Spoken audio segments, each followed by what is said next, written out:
Because it was my therapy. Just had to work things out. And I think that on that tour we all came away with something. Deny it. To break through that isolation by making a connection online. And I asked what she'd say if her story had an audience.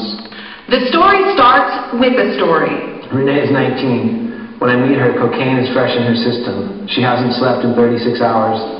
I feel like, man, you deserve some folks who know you. You deserve some people who walk through this journey of this life with you. That maybe some of the solutions that exist in the face of the stuff that we're talking about, that you'd be more aware of that. And I guess we just, I don't know, I think just want to confess that we're just a couple, or I guess 3 tonight, just normal dudes in the middle of our own stories. We said, hey, those folks downstairs, they don't know you, they don't know your problems. If you do have problems, we're your friends, we're the ones to help you navigate.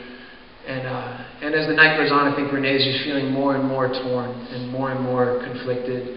And basically there's more drugs, there's more drinking, everyone stays up basically all night. And finally around sunrise, people start to fall asleep. And eventually she's the last one awake. And she ends up taking a razor blade off the kitchen counter, and she goes in the bathroom, and with this blade across her forearm, she writes the word "fuck up." And there were no plans, like there was no idea for it to be anything other than that.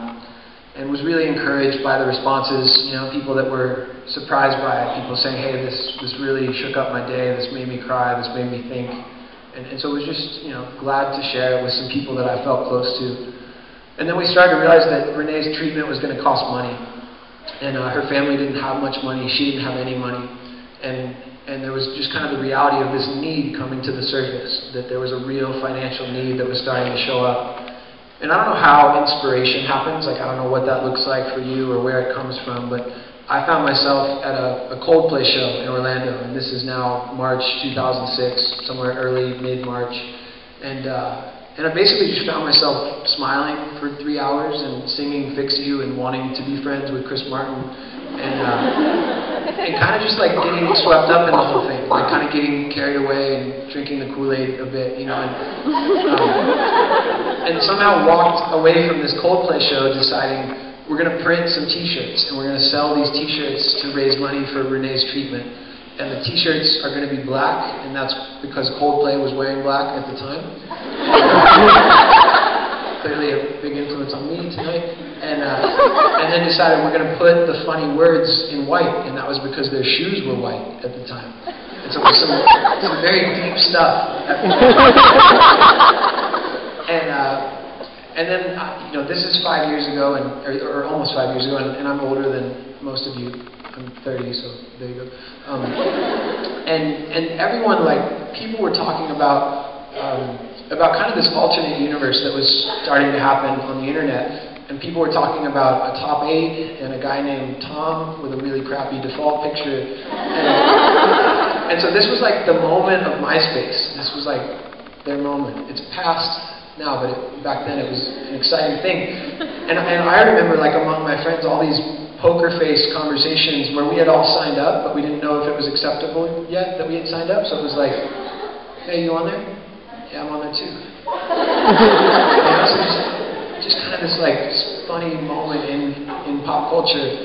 And I felt like I wanted the story to have a home, you know, and I wanted people to have access to this story. And maybe that just, you know, figured that meant maybe our friends in Central Florida. And I stayed up late with a friend who's a designer, and we didn't think we were designing a logo. We thought we were just up late one night designing this t-shirt. And we ordered 200 of these t-shirts, which felt at the time like this astronomical number. You know, that maybe over the course of 6 months or a year we can, you know, push these on our friends and try to raise some money for Renee.